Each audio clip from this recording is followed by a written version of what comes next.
All right. Joel Gausten here from joelgausten.com. I'm very excited to be joined by somebody I've known forever. Ladies and gentlemen, Steve Zing. Ta-da. How you doing, man? I'm doing great. Excellent, excellent. Well, I appreciate you coming on and doing this thing with me, man. Well, I appreciate you having me. Oh yeah, of We've course. done a number of interviews. Yeah, you're actually one of my most interviewed people.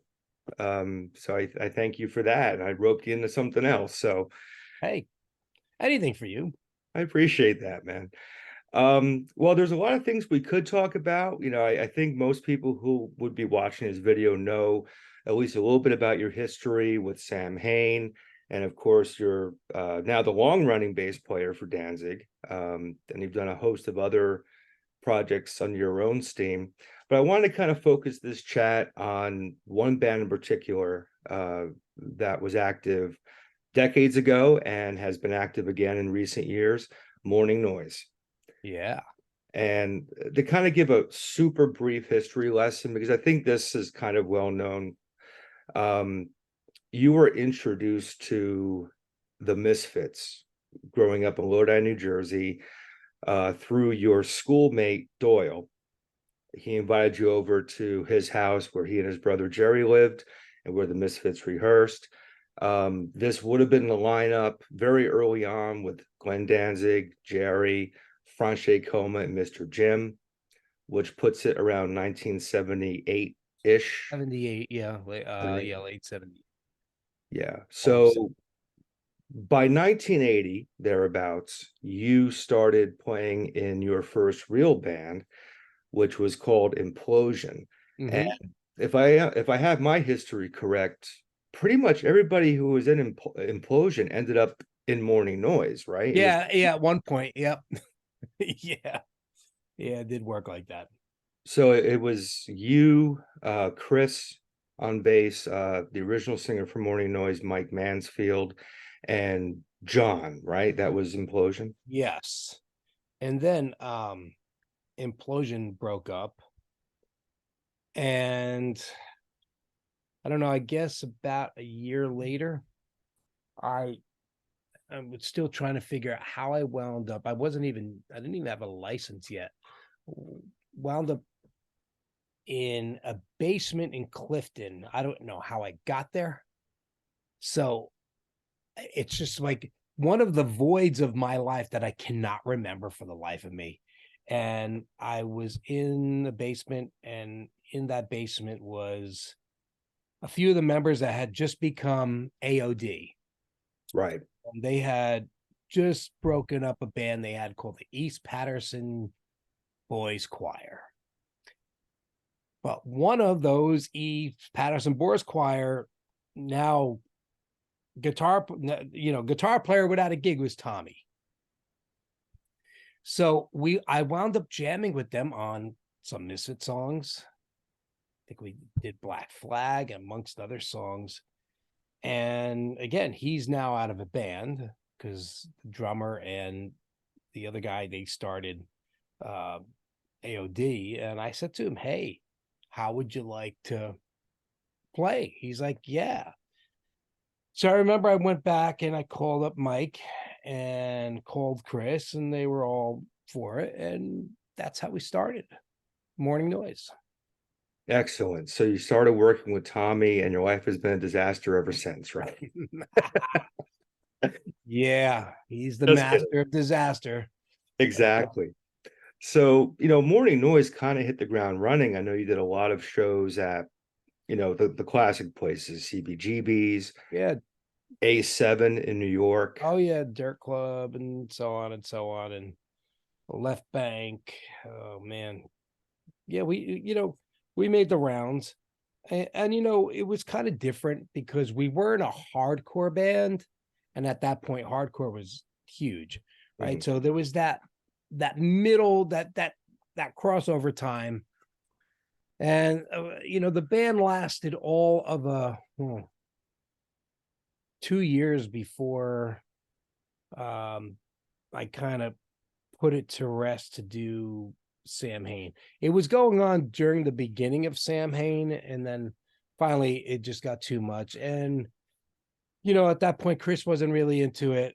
Mike was already out of the band. We had a different singer. Tommy was out of the band, and John had come back in, and John left again to go to the Navy. So it was time to just call it a day.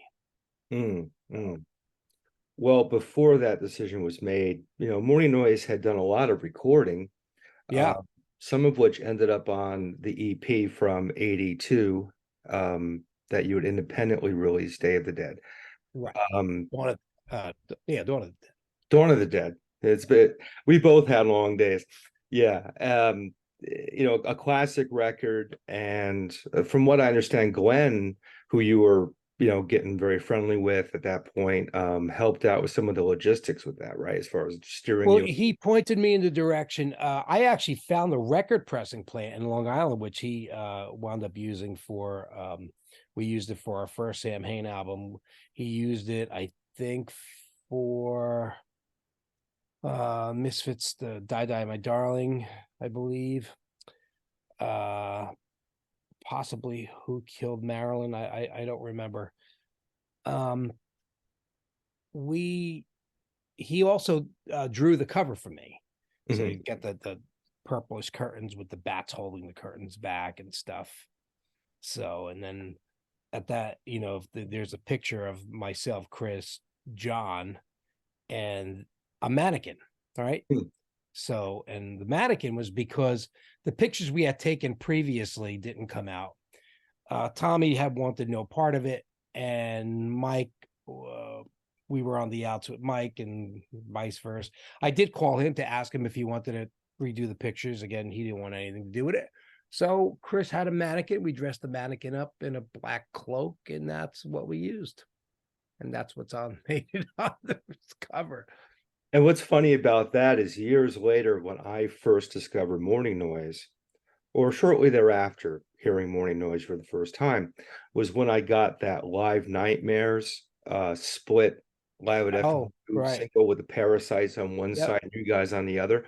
And the cover for your side is, kind of I guess, a Xeroxed beyond belief version of that image. So I couldn't quite make out that it was a mannequin. I remember looking at the sleeve going, that one guy looks so weird. What a weird Well, looking guy. even on the original 45 cover, you couldn't really tell it was a mannequin. In Yeah. fact, Mike, I remember Mike saying, "Oh, I think I know the singer that you got. It looks familiar." I'm like, I kind of laughing.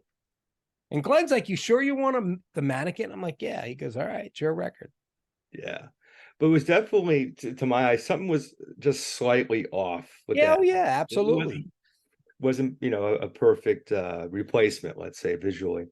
Yeah, Um, and of course, with that EP in particular, the studio one, there's another Misfits connection in that you had Bobby Steele play on it as well.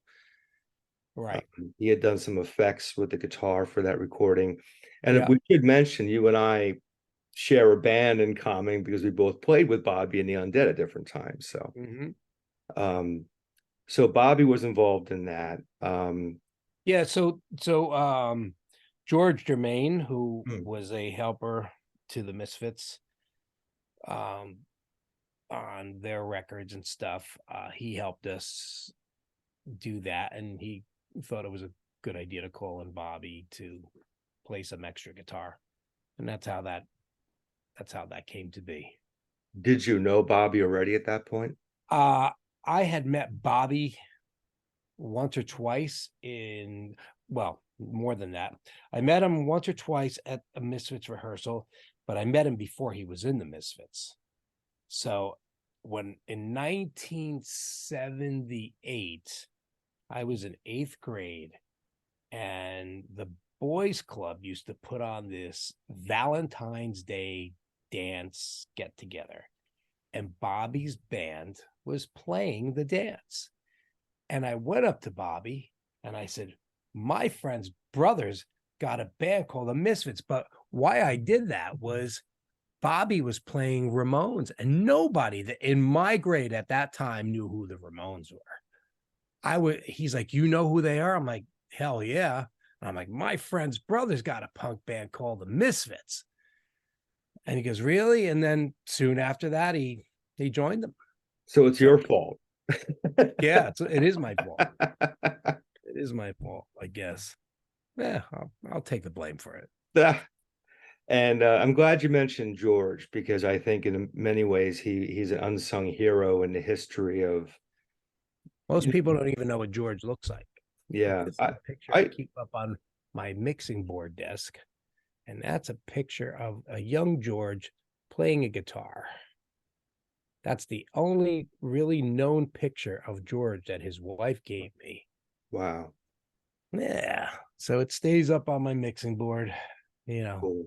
Yeah, I only met George once. I was riding around with Jerry and Doyle, had to have been 95 maybe. And Jerry's like, let's go stop at George's. And the one thing that stuck with me from that time was how reverential they were towards George. There was definitely a lot of respect for that guy.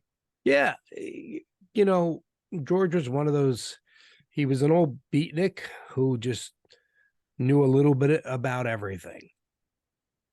I could tell you stories of George.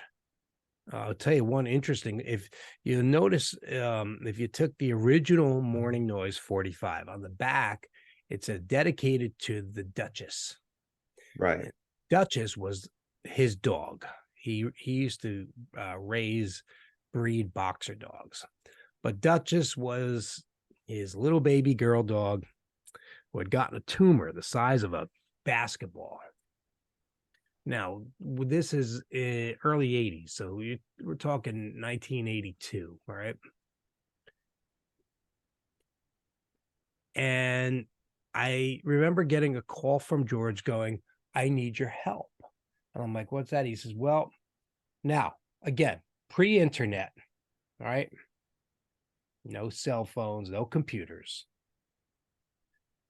He says, I got in touch with a person in the Bahamas who treats, he's an American doctor who cannot treat in the US because he has a cancer discovery. And I'm like, huh? I said, well, what does this have to do? He said, well, here's what's going to happen. So once a week, he paid me. I had a kind of crappy job I had back then when I was a kid, but he would pay me to take off a night. I would take his car. I would literally drive to Kennedy Airport, to JFK. I would get, this guy would come off a plane, and that's when you can like go right up to the gates, right? Before all this TSA stuff. I would meet this guy at a gate. I would hand him a little cooler that had some dry ice in it with vials of blood from the dog. He in turn would hand me a bag that had serum made from the blood. And I'd bring it to George, and George would inject it into the dog. And this went on for months. Well, it was very interesting. Now, again, how did George find out about this? I couldn't tell you. I wish I knew. The tumor shrunk. The tumor shrunk so much that they were able to remove it. Here's why the dog died. Didn't die from cancer. The one thing George failed to do is George should have left the dog at the vet for 2 days that like they wanted to observe. George wanted the dog home. So George was on the phone talking about the dog. And when he said the dog's name, the dog wanted to get up to go see George and pop the stitches internally and bled. That's how the dog died, not from cancer. They were able to remove the tumor. Isn't that wild? That was the kind of crazy guy George was, that he found this 40 years ago. Unreal. Yeah.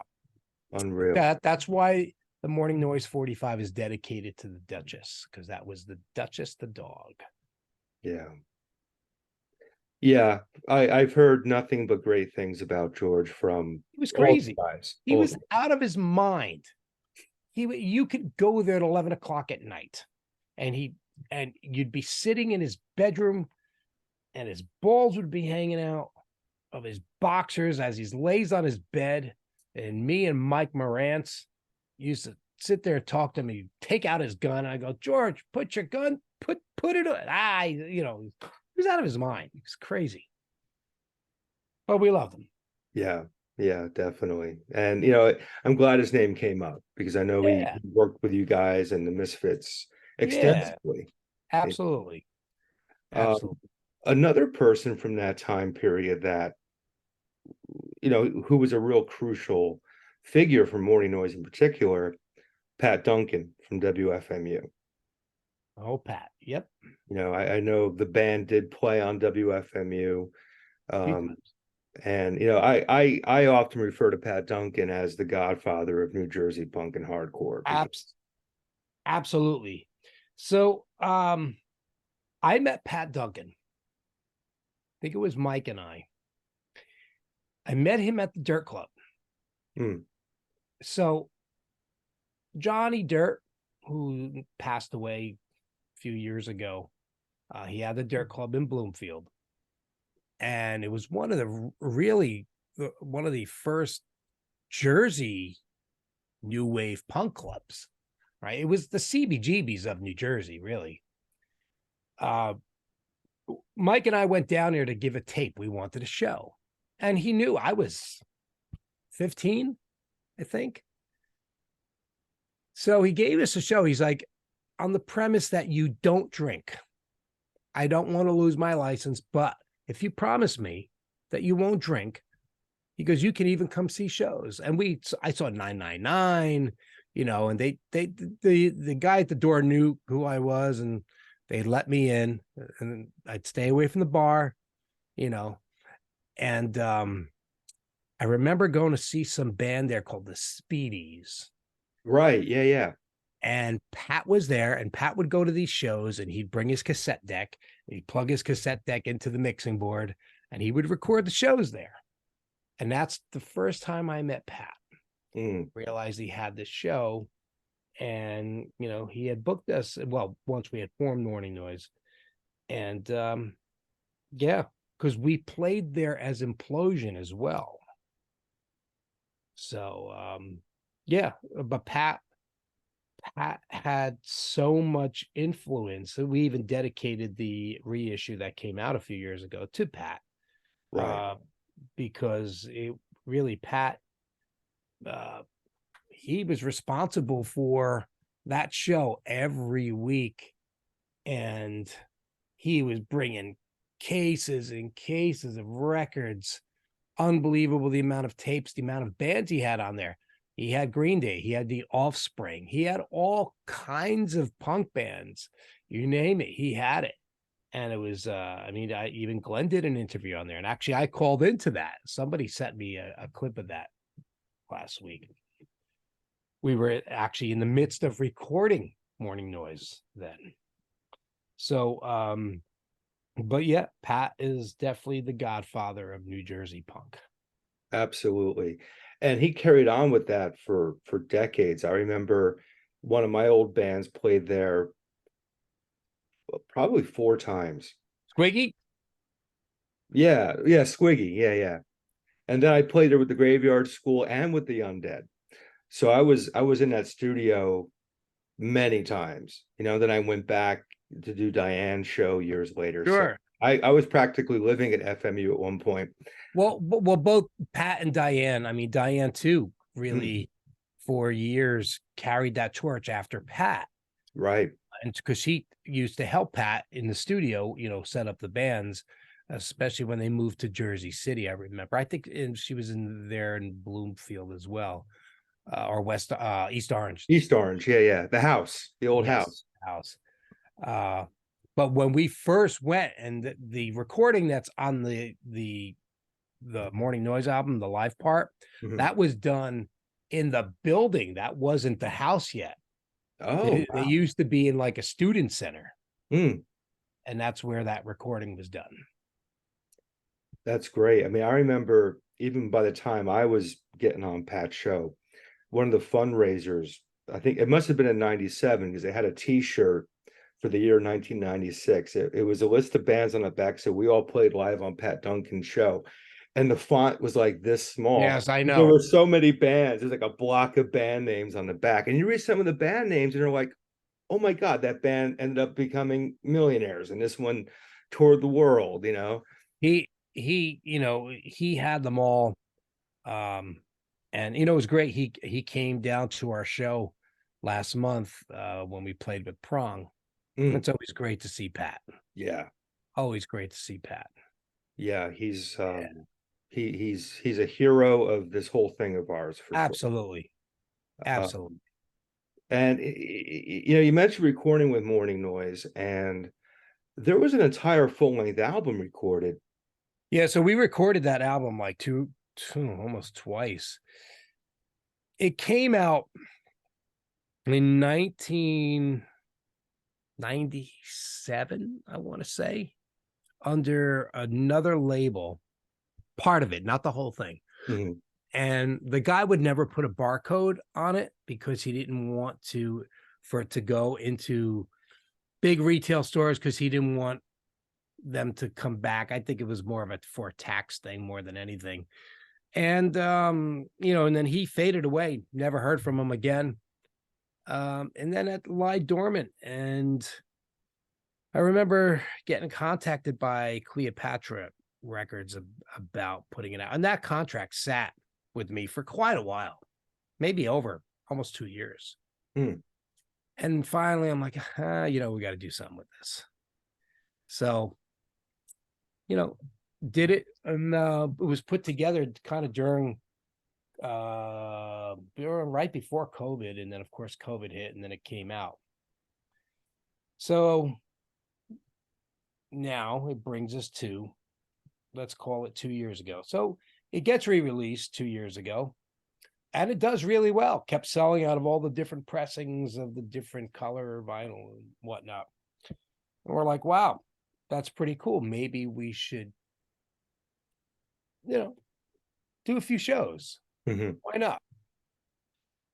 So contact the boys and everybody's kind of into it, except, we had some slight issues with the original singer. And, he had some issues that he just couldn't do it.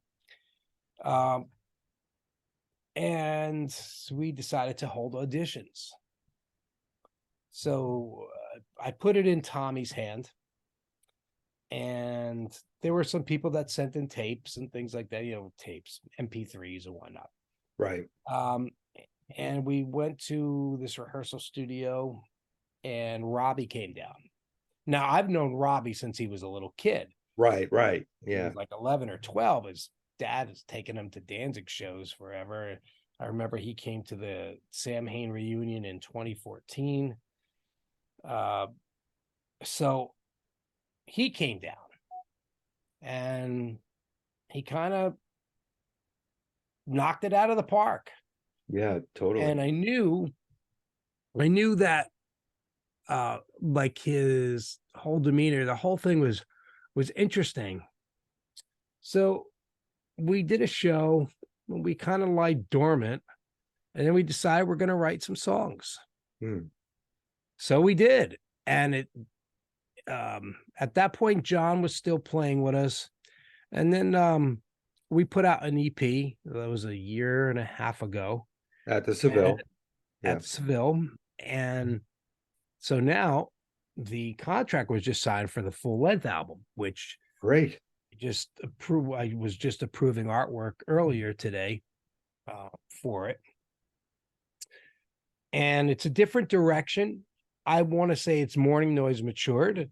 All right. Because look, it makes no sense to try to write songs from 40 years ago. You can't. If that means none of us got any better. All right.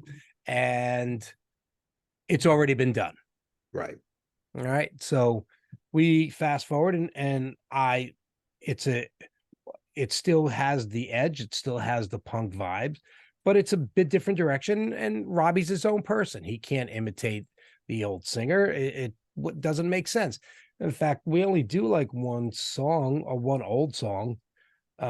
We could play them all because that's what we did a few years ago. But it's time for something new for people our age that, you know, today's music is I refer to my other band BLAK29, same thing. It's music for today's older people, right? Because Yes. nobody wants, we can always turn on a radio and hear rehash from what's classic rock now is the 90s, even the early 2000s. Think about that, right? But there's nothing new to really grasp onto. And with the new Mourning Noise stuff and BLAK29, it's stuff that people can kind of grasp onto, go, wow, that's pretty cool. That's pretty heavy. It's this, it's that, and that's what we want. Again, I don't like to repeat myself from the past. Robbie and Tommy kind of make fun of me because I don't really listen to our songs. Once they're recorded, I listen to it a few times and then boom, done. It's out of my mind, except to play them because my mind's, I don't know. My friend Dan says I have ADHD supreme. So my mind's all over the place, but not there. So we just did a bunch of shows with Fear. Right. And Negative approach. Yes. And they were great. I had to learn some of these songs that we hadn't played. And they're like, well, what do you mean you don't know them? Well, A, I just got back from a Danzig tour. So my mind was how to learn songs for that, for all the songs from the first album.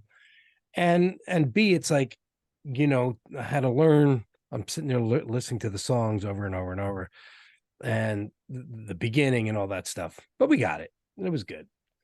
But they're like, what do you mean you don't listen to the songs? I don't listen to the songs. I like once it's recorded, boom, put it away and we move on. Right.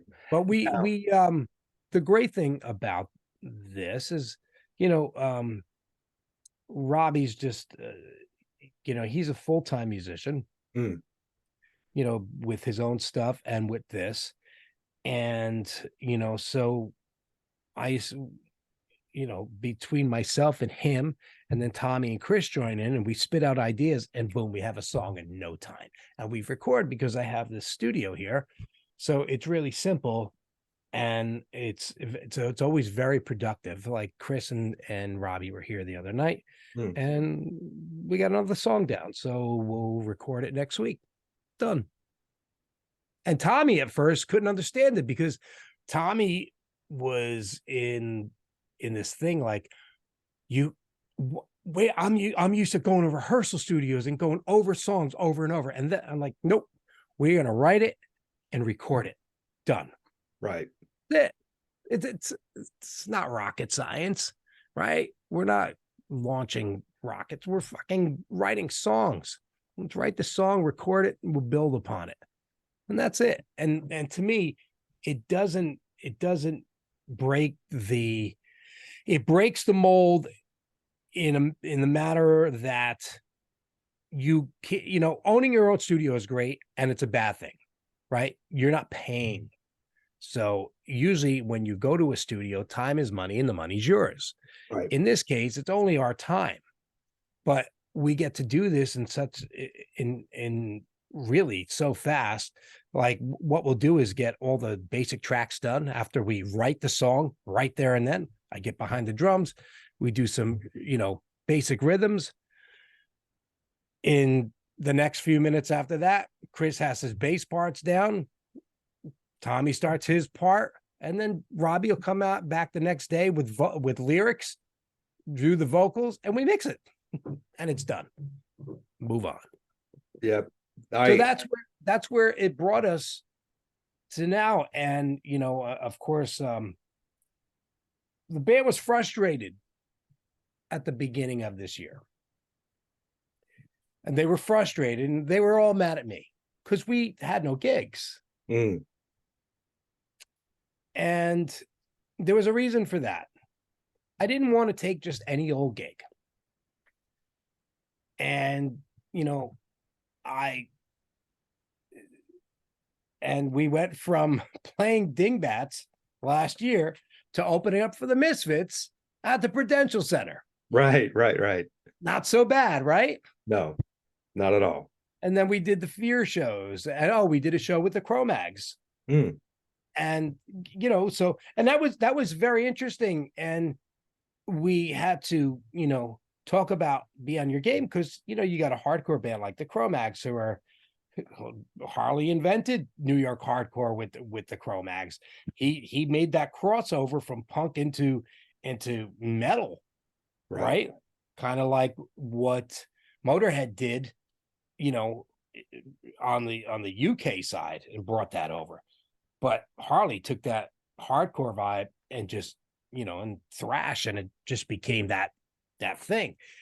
So now we're playing to this hardcore crowd, which we're more of a melodic punkish band. Right. But we went over really well, and people were like grooving and going, wow. We sold so many records that night that we had out, and so many shirts. It was like, really, wow, that's pretty cool. Excellent. Yeah. And then the Fear's manager had approached me after the Misfit show, because Fear was on that Misfit show as well. And he's like, you guys are really good. He goes, we should do some gigs together. I'm like, let's do it. And thankfully it came about. So his name is Robert, and we had a blast. And yeah, so now that we did a show with Prong last month, and it was a sold out show, and that went great, and leads us to next Friday. Today's before we get there, there's a missing chapter in Mourning Noise's history we have to get to. Okay. The band initially sort of ground to a halt 85-ish. You see with Samhain. Yeah. The guys went off, and you all did different things. And then it was in 97. You get a phone call from some 19-year-old kid who says, hey, do you want to play the American Legion Hall I book shows at? And you said yes to me. And I got Mourning Noise to reform to play in my American Legion Hall. I'm sorry. You know what? Why? How can I forget that? And I remember you wanting to give me money, and I told you no. That's what I remember. I remember your parents were involved. Yeah. With the show. And I remember you went to give me money, and I'm like, I don't want your money. We did this for fun. And you were this young kid putting on a show. It was like, this is great. We had a great time. And there was a crazy kid at that show. Wasn't that the kid that murdered people, the pizza people or whatever? Oh gosh. I know at least one of those kids was around in those days. It's right. Possible. Yeah, possible. I believe that's what it was. Somebody had told me that the one kid there was responsible for killing the people up on the pizza guys. The pizza murders, yeah. And he kept calling and saying, hey, the guy never delivered my pie. And they sent another guy, he killed him. But crazy. Yeah.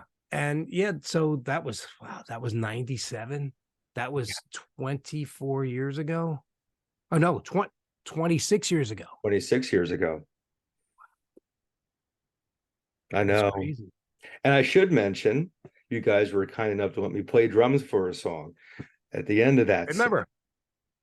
Yeah. And I have that on video. I just recently, like in the last year, Chris sent me a DVD of that finally. Yeah. So I have it in my possession. And it's funny, whenever I talk about, bands I've been in, Tommy always insists I add Mourning Noise to the list. I'm like, Tommy, it was 1 minute and 45 seconds. I was never in Mourning Noise. I put on the list. I'm like, all right. So yeah, that was a great time. I didn't mean to miss that chapter of just, again, the ADHD. I'm just like, well, I mean, there's a lot to cover, and there's a lot of excitement these days, which is what's most important. When I have guests on the show, I try to add context about the past, because the past is important, but the present is always center stage. The past is important to a point, right? If we live in that past, you know, I have a sign on the wall here. It's an LED, and it's be yourself, right? Be yourself, because everybody else has been taken. And that's part of the past. You could take every one of those Misfit songs from 1978 and try to recreate them, and it'll never, ever, ever sound like that. Right. It's a part of the past, that an important part. Same thing with anything that was done 10, 20 years ago. You hear bands all the time to try to get out of their record contracts. They re-record their own songs, and they could have the same members and the same equipment, and it ain't going to sound the same. It's a moment in time. And while it's fun to relive the moments in time, what's even better is to be in the present, because A, you're still alive. B, you're still doing it. And C, you've grown. You've grown as a person. You've grown as a musician, whatever you are. Except for the age part, you know, I'll be 60 next year, but except for the age part, I wouldn't really want to go backwards. I mean, I know so much more, and if I could go backwards and invest in Apple and things like that at the very beginning, oh yeah, that would have been cool. I should have held on to my Bitcoin years ago, but yeah, to be in the past, it doesn't make sense. You know, when we're rehearsing now, you know, I look up at Tommy and I look up at Chris, and I just remember us, because we rehearsed a lot in my bedroom, in my apartment in Lodi. And my mother didn't care. My mother, and I lived on the second floor, so my neighbors downstairs, they took a beating, unfortunately. But she didn't care. She told them to shut their mouth. We weren't bothering anybody. But I look at Tommy and I look at Chris, and I just think back to the bedroom. You know, we're still standing there. We're still doing it. And older, but I think we still got it. Well, that leads me to a question, because, you know, having lifelong friends is rare, but having lifelong friends in the same band for 40 plus years, after 40 plus years, is even more rare. What makes the combination of the three of you work after so long? Well, since you know Tommy, you know about his ball busting, right? Which is constant. Constant. I think he busts people's balls in his own sleep. You know, if I look at the band, you know, Tommy's the ball buster. Chris is the more serious one. Robbie's I don't want to call him the diva, but Robbie is the, you know, he's our front guy. Take it for what you want. He's the front guy, and he's great at what he does. Yeah. He's amazing. I'm the guy who's got to worry about everything, and I'm constantly thinking on what I got to do, what do we got to do, and adding that. I just don't want to do anything, because not that we deserve anything, but the band deserves something a little more. So I'm picky and choosy as far as how I want to keep it going and elevate it at the same time. You know what I mean? Because it's deserving of it. That's my opinion. But you know what? It's okay. It's our band. We can do that, and we already prove that. Right. You know, it's not every band gets to play in an arena. Right. You know. Right. And I got to thank my friend Glenn Danzig and Jerry for allowing us that opportunity. And we went out there and we kicked ass. We rehearsed a lot. Let me tell you something. I really put these guys through hell. And I made us rehearse in different places in Manhattan, down Central Jersey, all over the place, different places to have different vibes, with vocals, with no vocals, with things where vocals I could barely hear, because you don't know what kind of situation you're going to be in, right? Right. So I really put us in different circumstances just so that, you know, the what ifs. What if you can't hear yourself? You don't have time. You don't have time. You're in an arena. Union, baby. Everything's got to be on the clock. Right. There is no time.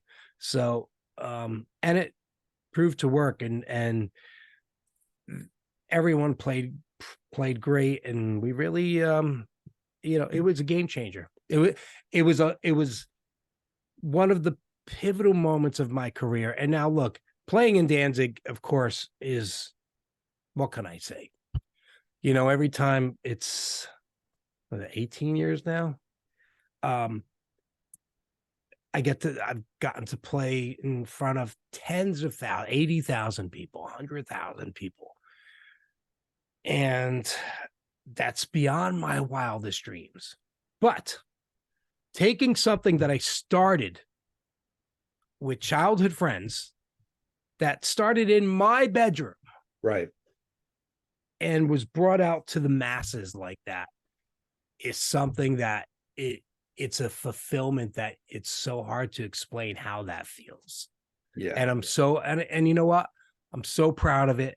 And I'm so proud of Tommy and Chris and Robbie for how they handled something. You go from a stage like Dingbatz and put yourself on stage in front of thousands of people in an arena. It's a totally different vibe. A totally different vibe, So proud of them. We did good.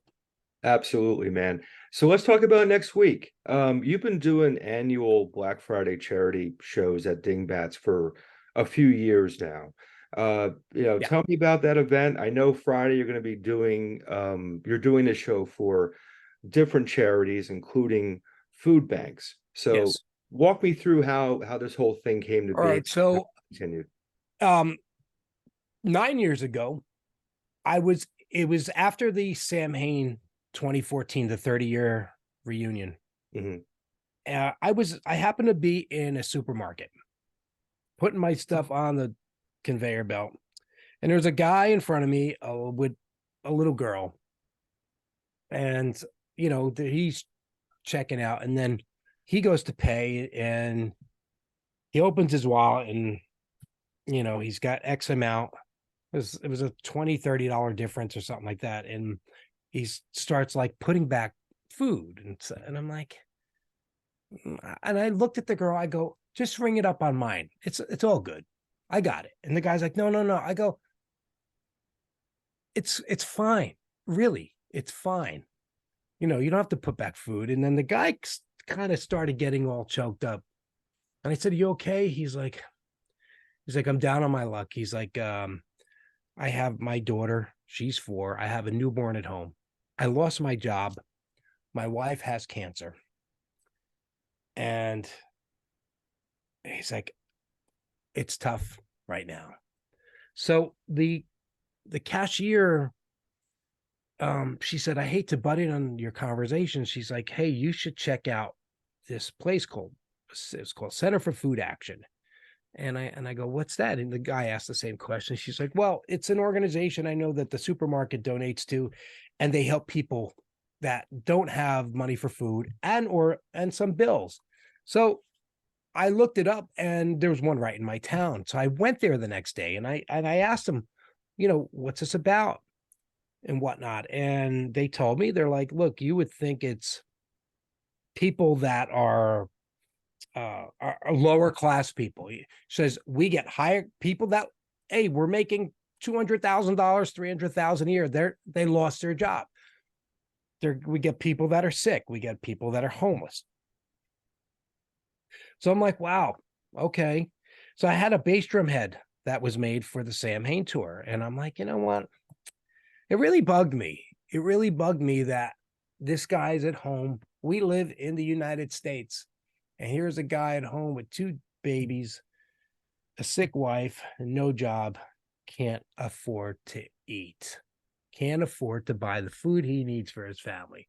So I decided to auction the bass drum head, and I raised $3,000. And I went there, and I they didn't want the money. They wanted gift cards, right? Because they can just give out gift cards for food. Right, So right. I went there. So imagine going to the supermarket and they wanted them $25 increments. So I had to go to the store and get $3,000 worth of $25 increment gift cards. And so that's what started it. And then the next year I did a live event. And 2 years later, the following year I auctioned off a bass and again got 3,000 for that. And then I decided to do a live event and we raised 4,000 and did that for a few times. And then of course, COVID hit and I auctioned stuff off as well because we couldn't do anything live. And I started this back 2 years ago. So this will be 3 years in a row now. And we asked for a $10 donation, 100% goes, merchandise, everything.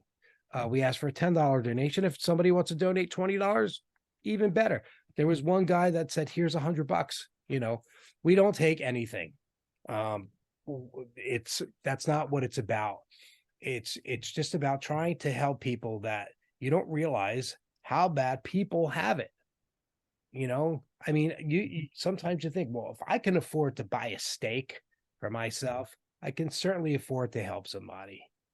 I had this thing quite a number of years ago where I would ask friends for $100, and then I would go. There's an area in Hackensack that had a lot of homeless people and stuff. And I would go down to there was a McDonald's over there and we'd buy tons of gift cards and just give them out to homeless people because at least they had somewhere to go inside and sit and eat, around the holidays. I just felt bad for people. And I just often feel like it needs to start from within. I try to teach my kids, it's not about acquiring, it's about inspiring. Right. You can acquire, you can have everything. You can have all the money in the world. That doesn't mean that you're fulfilled. That just means you have substance, and substance is good until you can't use it, whether you're dead or you're sick or whatever. So if I can help other people out, and that's makes me feel good. And I don't look for accolades in it. That's not what it's about. There was a write-up about when I did the drumhead. It was in Brave Words, and that was cool. But again, I don't seek anything like that out.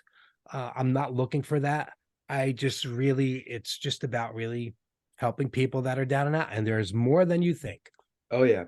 Some could be your neighbors, some could be your family or your friends. So, it's just a little thing that I like to do. Right on, right on. And we do it at Dingbatz, and they're really cool. They Freddie, the owner, he basically also puts in money. He donates the staff, because somebody's got to pay the staff. So he donates the staff as well, and obviously the club. And they've been great in helping me keep this going. So this is happening on Black Friday next week, the 24th, Yep. at Dingbatz in Clifton, New Jersey. Yep. Your Mourning Noise is playing. US Chaos is on the bill, which is very cool. Well, yeah, because the last time we did a show at US Chaos was about 40 years ago. And then we have a band called the Zombie Mafia from New Jersey, and we also have a band called C Plus, and C Plus is like this cool poppy punk band from Rutherford, and they're three guys now, and they're very energetic, very good musicians, and they've done this with me 2 years ago, where they could and let me tell you something, they could do a show on their own and make money and bring in 100 people, and they donate their time and stuff for this event, which is I can't thank them more than enough.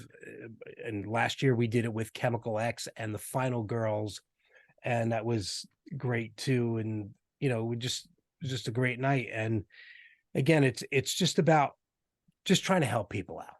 That's all it is. Yeah, I mean, look at just the cost of heat right now. It's crazy. It's It's those, crazy. it's those little things that just stack up and stack up, and Yeah. you know, Yeah. It's, you go to the grocery store and one bag is $75. I'm sitting there going, wait, did they double charge me? Because I don't understand what's in here. All I wanted was a pomegranate. The hell is it, so, eh, and look, I'm a pretty fortunate person. But again, there's a lot of people that aren't, or that never were, right. and are just down and out. Yeah. So if we can just kind of help somebody else out, you pay it forward, because you never know. You never know. I always use that saying since I was a kid. You never know what could happen. Hopefully nothing, but if you have some kind of power, or not power, if you have some kind of influence, why not use it to you know to assist somebody else? I don't know. That's just my personal feeling. Yeah, you're absolutely right. You're absolutely right. And those shows are fun shows. I've never missed one, and won't be missing it next week either. Um, Awesome. when I post this video, Steve, I'll put the link up, your Facebook event page, so people can go and find out how to get tickets and all Cool. that. As far as links are concerned, otherwise, where's the best place I should direct people to follow Mourning Noise and keep track of what the band's going to be doing moving? Facebook, Facebook? Facebook, Instagram. Yeah. Yep. All right. Um, you know, Social media is a great platform. Having we're working on our websites, but it's like social media. And then you get to see Tommy's stupid rants. I don't know how you do it. I can handle maybe 15 minutes at a clip tops, but I love him. You know, he this is another way this kind of thing started. Next month, it's 4 years ago that I bought this house that I'm in, Mhm. and it had some crazy wallpaper in the bedroom. And I called him up before we moved in. I said, "Hey, man, I'm moving to this house, but the wallpaper in the bedroom's got to go. Can you help me?" He's like, "Sure. Call me when you're in." And he came over like 2 days after I moved in, and he's like, he skim coated the entire wall, and then he proceeded to help me paint every room in the house. And he wouldn't take a dime from me because Yeah. he felt bad that he quit the band back in the 80s. But I'm like, so he goes, "When's our anniversary?" I'm like, "It's coming up next month." We call that our anniversary from getting back together. And I would put on Marky Ramone's punk rock blitzkrieg, whatever that he calls it, on his Sirius channel. And we would hear the same songs every weekend that he was over helping me paint. But it was a lot of fun.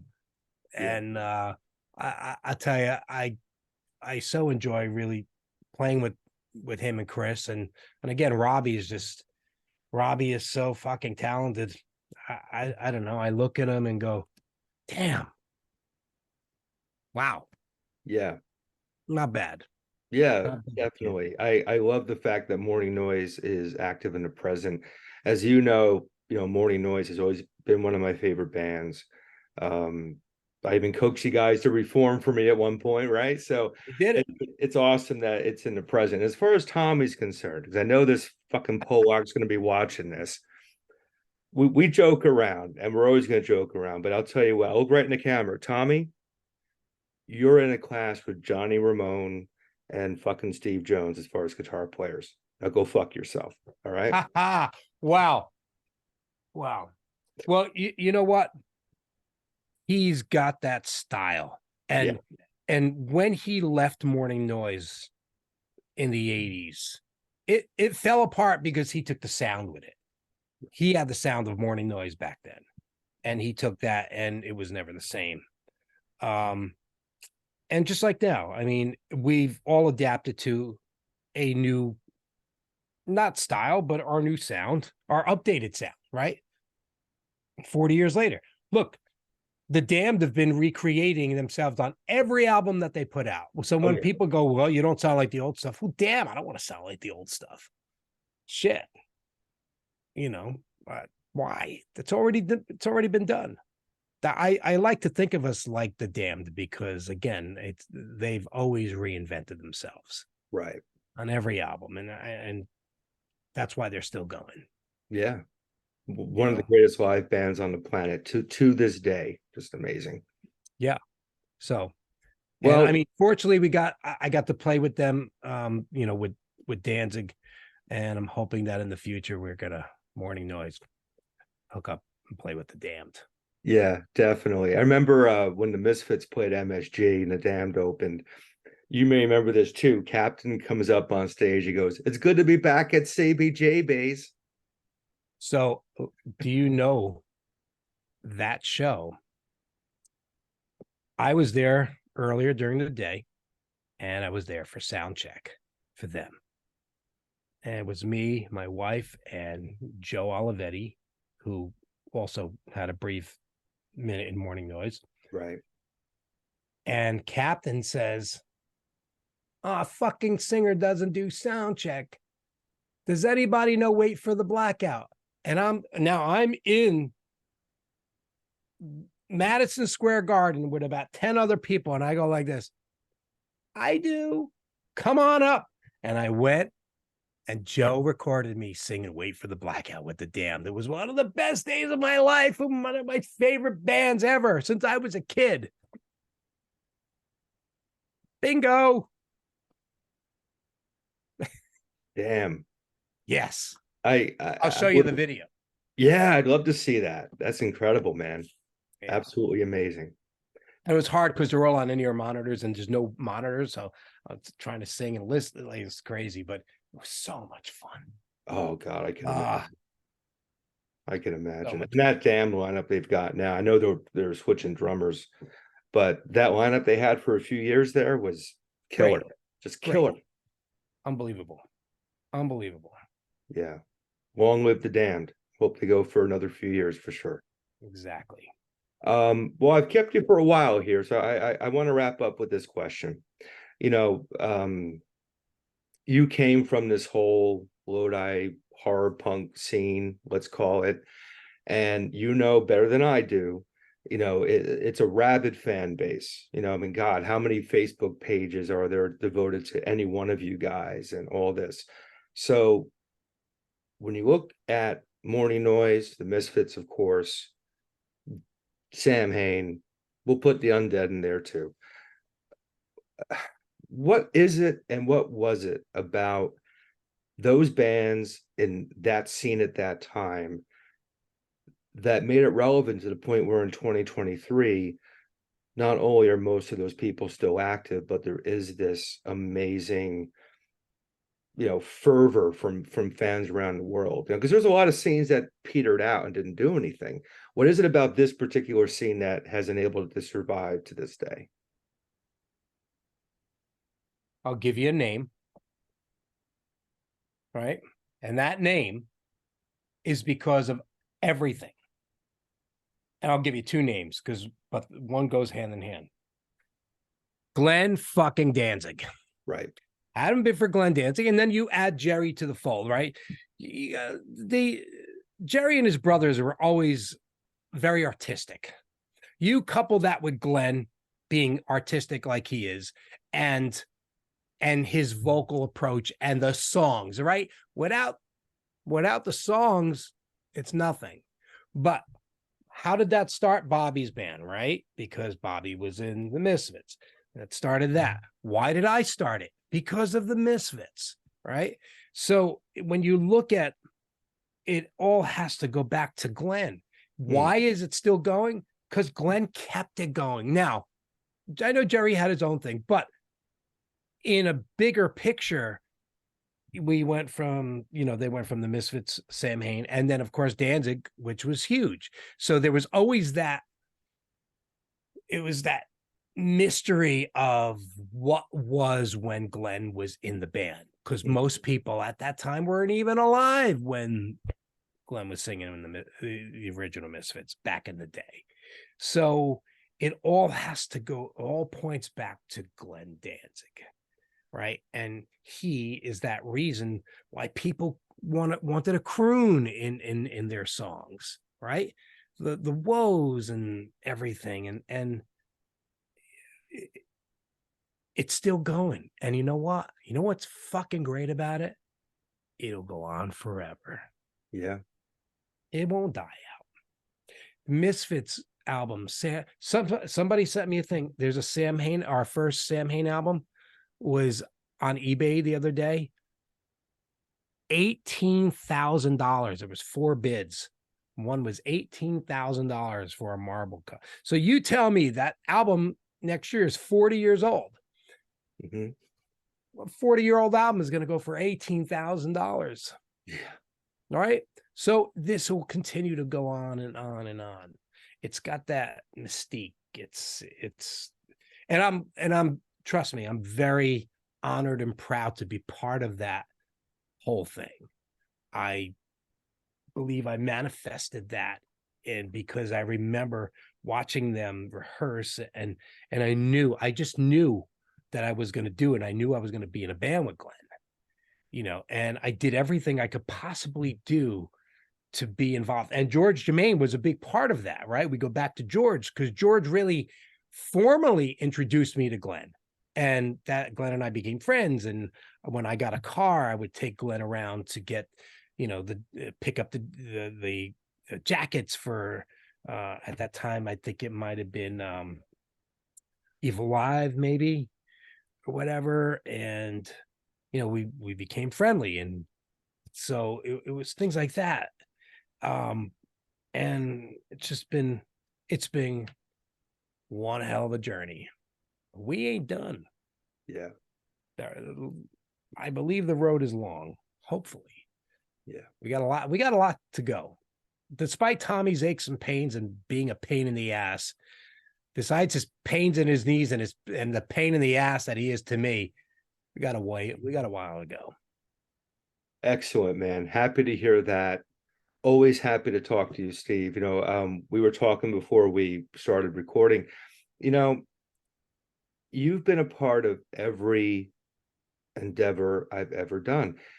You were playing the hall I used to promote at. My first ever paid cover story as a full-time writer was a Samhain interview with you. You were interviewed on my website. When I had my radio show, you were the first guest. And now I'm doing this thing on YouTube. I knew I had to bring you on. So thank you for all Thank you. I appreciate all the support that you've given, not only the genre, but I've seen all the other stuff that you've done, the other interviews that you've done. It's and you should be proud of yourself, because I remember you as a 19-year-old kid. So now you're much older, wiser, and you're still doing it. So congratulations. Well, you keep putting out the great music, man, and I'll keep supporting it in one way or the other. Thank you. Steve, always a pleasure, my friend. See you next week. You got it.